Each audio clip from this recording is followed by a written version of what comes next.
So, ladies and gentlemen, welcome to the Database Systems course of winter term 2020-2021. My name is Sebastian Michel, I'm the docent in this course. And before we get started with the real content of the lecture, let me just walk through some fundamental concepts, how we started to look at database systems or information systems in the undergraduate course. Most of the topics I will mention in the next minutes should be familiar to all of you. If not, if you lack some skills, let's say in SQL, you would have to read it up during the current course because we will not have the time to recap all of this. So how did we start the Information Systems course, or sometimes also called Database Systems 1 or Introduction to Database Systems? So in terms of the database concepts, we wanted to somehow bring aspects of the real world into the database. And we went and usually we take as an example the campus life, so the university, because everyone knows about this. And one thing you do first is you look at the different entities and the different details of this subset of the entire world and try to model this. So for instance, we can say, well, we have students and professors, and there are also courses, and the students are taking courses, professors are giving courses, and so on. And how are they interconnected, and what role do they play? So this leads to entity relationship modeling. So on the right-hand side, you see one sample entity relationship model with students and lectures I just said. And we see that these entities have attributes, and some attributes are underlined. We call these attributes that are underlined keys. And keys are, of course, essential for our database system in terms of foreign primary key relations and the certain properties that come with primary keys. Here's a little larger one. So there are professors, and professors, they have assistants, and the assistants are working for the professor and so on. Again, you see here the primary keys, or the keys identified by underlined. And then, once we have the entity relationship modeling done, we bring these models into relational form. That means we create relations, such as an sample relation you see here, for instance, customers with phone number and so on, or again, students and attending and lectures and so on. Relations are subset of the Cartesian product between the participating entities. So if you have in the end a table that represents such a relation, there's of course possible matriculation number, the student name and semester number and so on. And these entries here we call tuples or records, and they are materializing, or there's one instance of this relation. And this here we call the schema of a relation, which consists of attribute names. And if we go later on for implementing this, we also have to specify the data type. That's an example in our German notation here with German titles and attribute names that we used in the undergraduate course here, modeling some part of the university. You see professors, students, lectures, assistants, and so on, attending, and so on. So now we have this done. Let's say we implemented this now in an SQL database. And now the nice thing about the database is, one part about this, why it's so useful, we have this very powerful SQL query language. And we can express now queries of the form, I would like to have the average semester number of students which are attending a certain lecture. In order to do this, we have to make a join between the student relation and the attending relation. And this is done based on the matriculation number attribute, which you see as appearing in both of these relations. And then we have done the connection between the two tables. In addition, we also need to find out what is the lecture number of the lecture, let's say logic, which is this one. And then we have to make a join again and connect, or to filter out from the attending relation, or to select from the attending relation all those entries that talk about this logic lecture, right? And you can think of many more queries you can write over this schema. Internally, database systems are not using SQL. It's only the query language that we are using to write queries. It's declarative. We started in the undergraduate course looking first at relational algebra, which is like an imperative way to phrase queries. And these queries consist of compositions of the following operators. So if you have a relation R and you want to have all the tuples from relation R which have a certain property, let's say attribute A should be true, and then you're writing like this, the selection with a sigma operator applied on relation R, and the attribute A should be true. You can have arbitrarily more complex attributes here as well, or predicates here as well.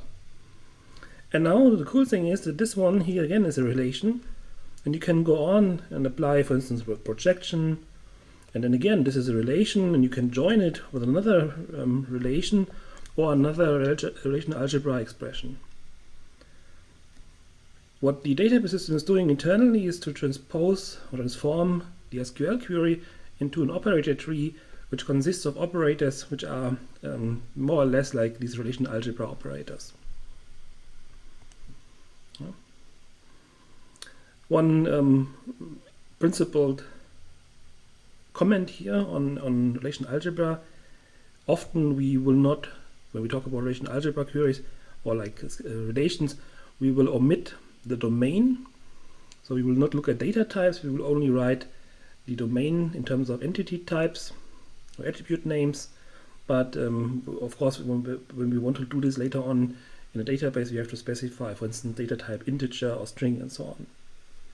And as I mentioned already, relations have not only tuples, but they also have a schema, and we use this schema SCH to note for relation its schema. And the same, of course, we can also do for tables. I mentioned also that if you have a relation and you're applying relational algebra operators, the output is again a relation, and we can pretty much arbitrarily, of course with some rules, phrase queries in relational algebra, and these expressions can get quite large. And if you did that for the exercises there, you see in the end how convenient it is to write queries in SQL.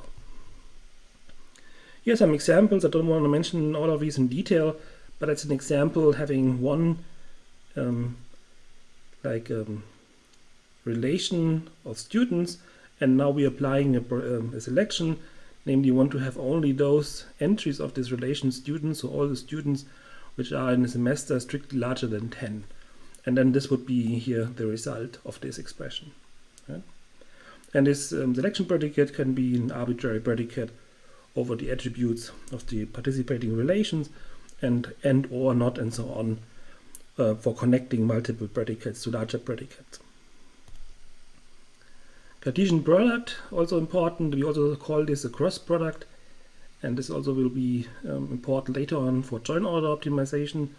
Cartesian product is just in a naive way combining all the tuples from the left hand and the right hand relation into like R times S, so the cardinalities multiplied, resulting tuples. And many of these, in most cases, many of these combinations are not meaningful. For instance, if you have professors and lectures and do the Cartesian product, you have put together lectures of one professor with a professor who's not even giving this lecture, right? So it doesn't make sense to use that Cartesian product here, at least not in the first sense, right? And I would also not now know an example where you would draw something useful out of the Cartesian product between professors and lectures. Yeah? But in some cases this makes sense, in some cases it's also not so bad. If one of the relations is quite small, then the resulting tuples are not exploding. I mean, there are not too many of them. But again, most of the time it's much more beneficial or wiser to use a join instead of a Cartesian product. But as we have seen or learned, if you have a join between R and S, that's really nothing else than having the Cartesian product, which is a superset of the join results, and then you're applying a selection operator where we're checking for the join condition, for instance, that the A attribute of R should be equal to the B attribute of S. Right? That's the definition of equijoin that checks for equality. Yeah. The special case of a natural join looks for attributes which have the same names. So if you have two relations R and S, and this is the schema of R and this is the schema of S, you see that the B, I attributes overlap, so they have the same names in both relations.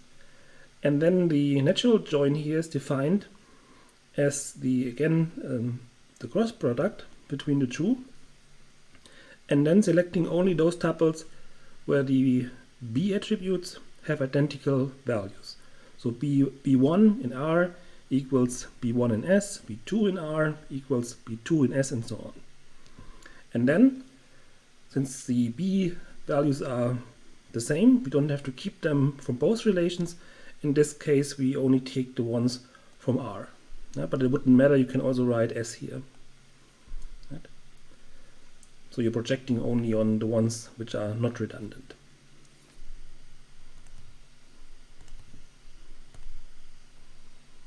You can have also multiple joins at once.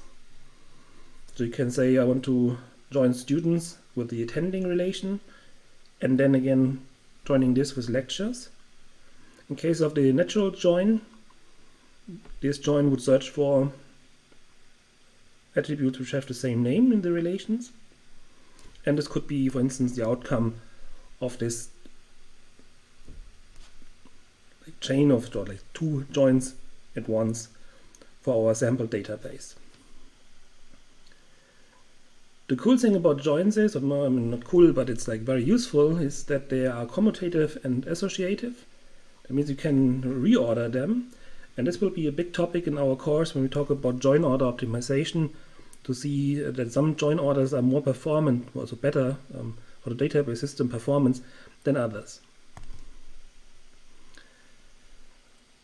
Zeta join is a generic join which comes with a zeta predicate here, and which basically is defined as the Cartesian product again, and selecting all these tuples where this predicate turns to true. For instance, if the zeta would check for equality, then this is also called an equijoin.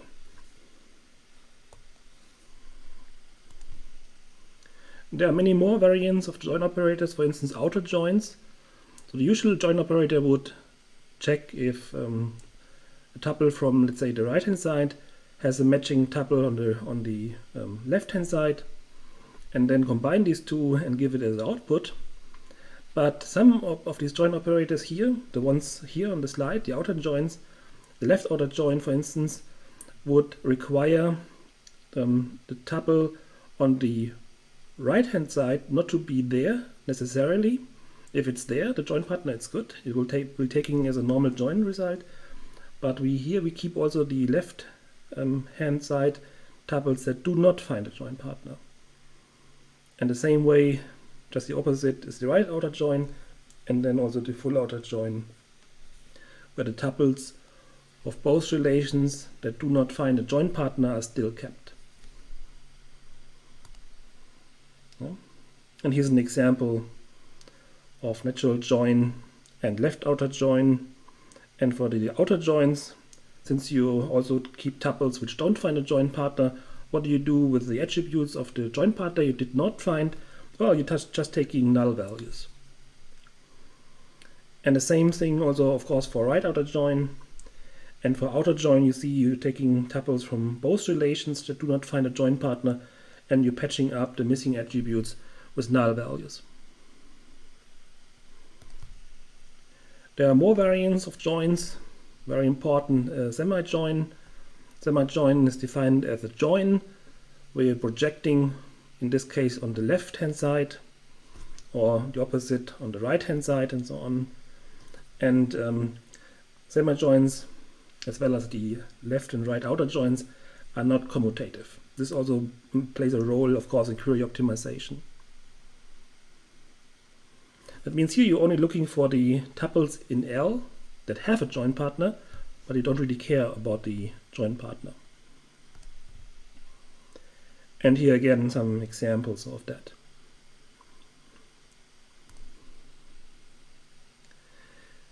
So we can, when we talk about relational algebra or SQL being transformed into an internal representation, we often look at operator trees, or we handle operator trees. So that's an operator tree involving three relations: attending, students, and lectures, with a join across these, and predicates, as you can see here, selection predicates, checking for the title information systems, or here checking for the semester strictly larger than 10. And that's often a convenient way to express this, and if you're implementing this, you would probably also implement it like this, that you have operators consuming the output of other operators. Interestingly, when you're doing this, and you're wondering, why is this selection here so much down? Wouldn't you write it differently? So why is this not a join, and then in the end you do a selection, checking for semester bigger than 10? Well, let's say you have 10,000 tuples here in the student relation, and there are only 5 which have a semester bigger than 10. Why would you compute a join involving 10,000 tuples from the student relation if you're pushing this selection down here? The computation will still be correct, but much more efficient, because here then only 5 tuples will remain, which makes this join much more efficient. So we have seen in the undergraduate course a simple way of query optimization by transforming or by optimizing this operator tree with certain rules. And one rule was to push down the selection as far as we can. And we have seen there were certain rules in terms of equivalence rules when one relational algebra expression is identical to the other. And then we went to SQL. SQL is declarative, as I said. It's very convenient to use. Basically, you're describing what you want to have as a result, and you're not saying how this is computed. The how is handled by the database system.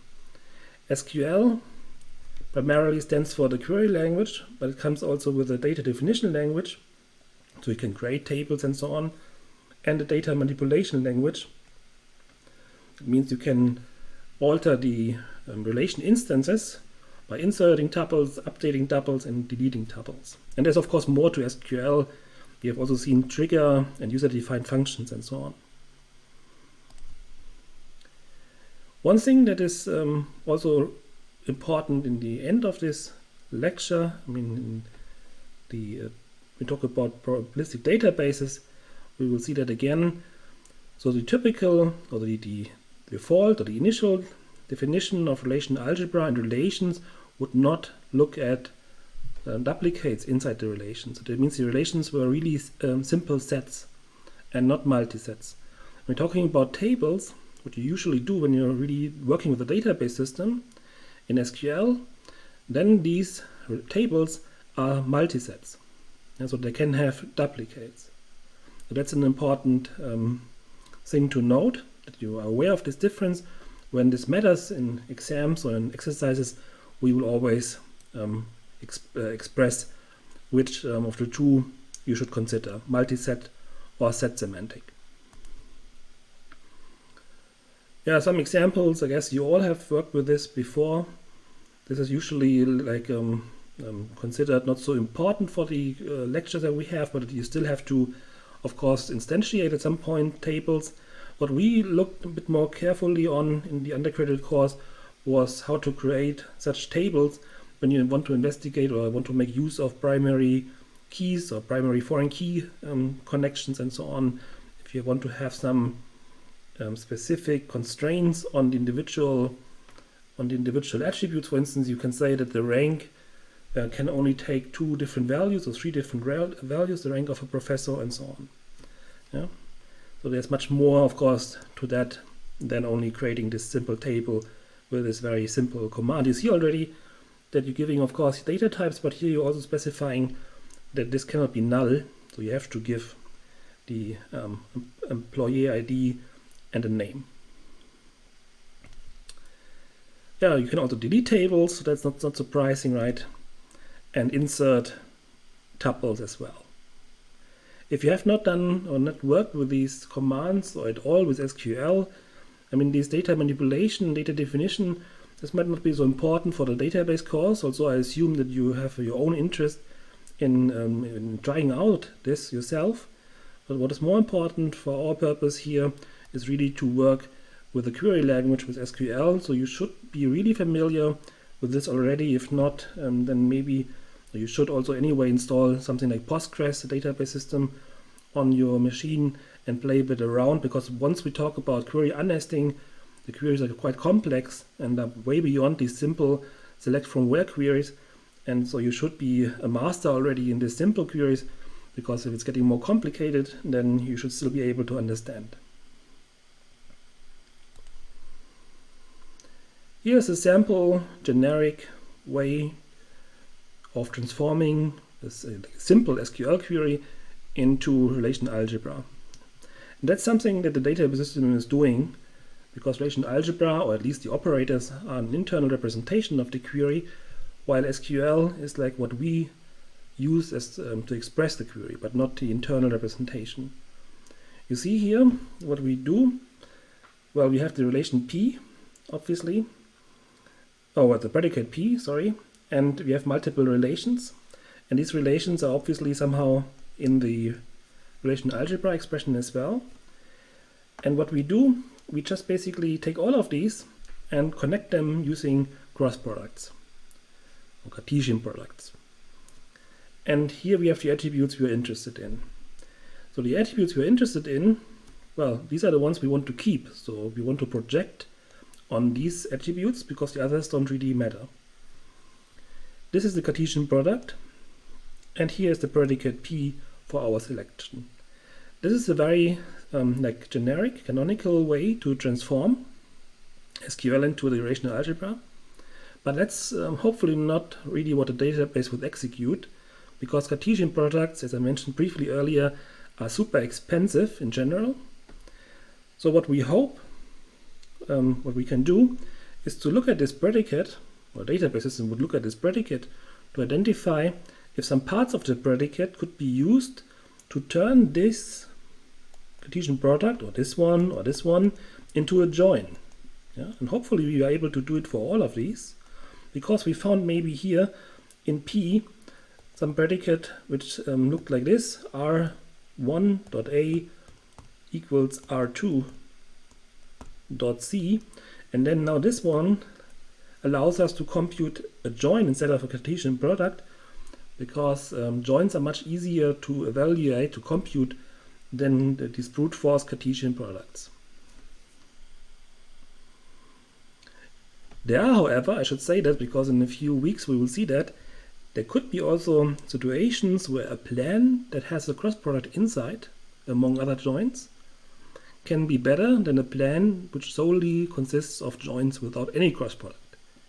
Yeah, there are some special cases for that. We will look closer on this issue when we talk about join order optimization in a few weeks.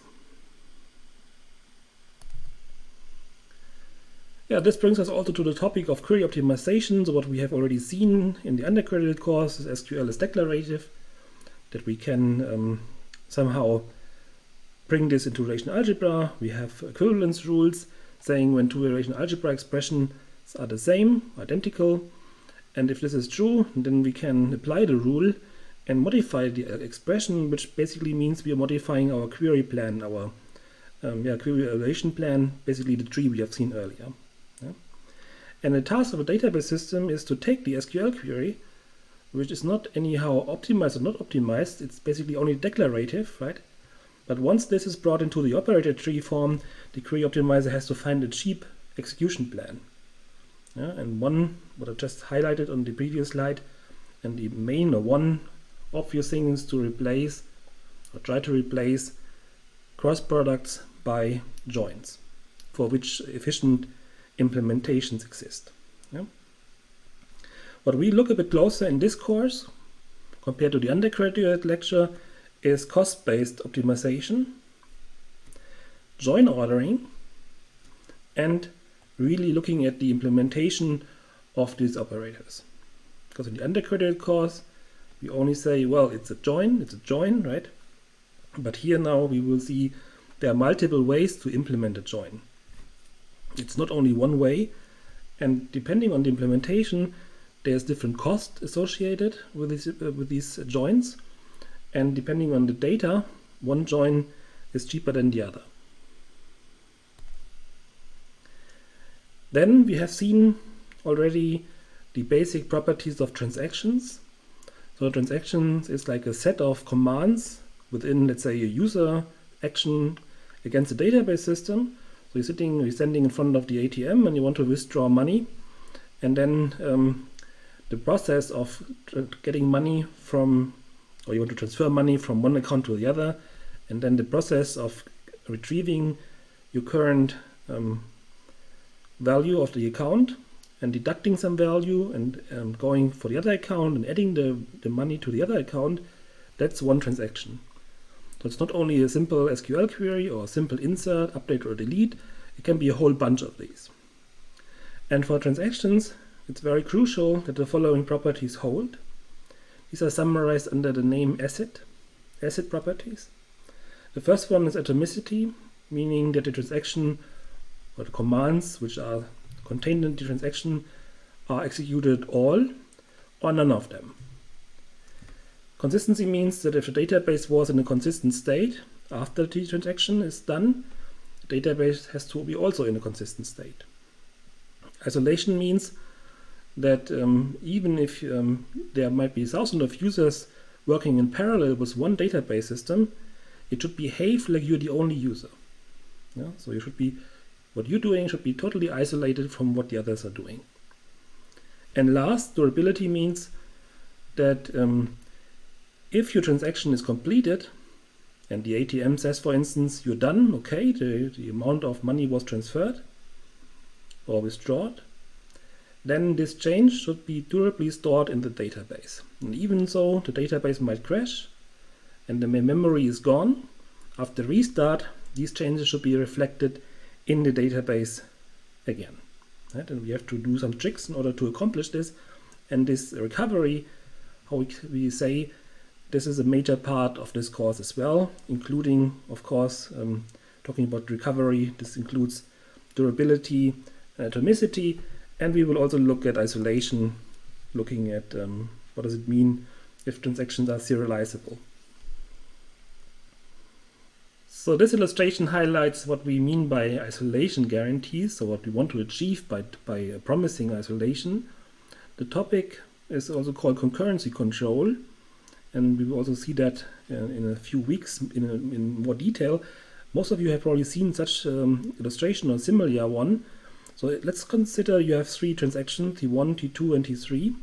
So what you would like to have when you want to have isolation, right? You want to have no influences from one transaction to the other, or negative influences. You would like to have a single user mode where one transaction comes after the other. Clearly, in this mode, none of these transactions is influencing another one, yeah? in a unwanted way, let's say. What we want to have is this behavior, but we want to have a much more performant way by interleaving different actions from different transactions. So we want to have a concurrent execution, so the runtime would be improved, but still the effect of these transactions across each other should be the same as in the single user mode. Yeah, so it should be isolated. And this is like a big thing to consider, and probably some of you have already seen, we do this here in the undergraduate course, how we can define conflict serializability by looking at conflicting actions between these different transactions and somehow trying to figure out if the execution would have the same meaning as any sequential execution or serial execution, for instance like this one, T1, T3, T2 in this order, but could be executed also in an interleave way. But we will recap very well, so in case you missed that, this should not be a problem. Then, talking about atomicity and durability, typical showcase or scenario is the following. You have two transactions. the time is evolving here, and you see that one transaction is finishing. We also call this committing, and then a crash happens later on, and we call transaction 1 to be a winner because it was finishing before the crash happened. Yeah? In this situation, imagine you standing next to the ATM, or you did some online banking or online shopping, and the system says, okay, your transaction was committed successfully, and you're going away from the system, and later on it crashes. It should still guarantee, because of durability requirements, that your changes, or the effect of the changes you made to the database, are still there after restart of the system. Yeah. The opposite is looking at transaction 2, which was not finished when the crash happened. The atomicity property should apply. That means that all the changes done here before the crash happened should not be visible in the database system after the restart. And this means, if you're looking at buffer management, that the changes made to the buffer only are anyway gone, but the changes made to the disk should somehow be noted down in a careful way. We call this logging, in order to be removed after the system recovers. Yeah. So you see many known concepts, hopefully. If you lack some skills about the most fundamental ones, like SQL, and a little bit maybe also on index structures, like B+ tree, you might want to read this up before we come to this chapters. You can also do this on the fly. In any case, I recommend you that you're all getting a book where you can read up on these things that you lack, in case you did not have the same contents in your undergraduate course.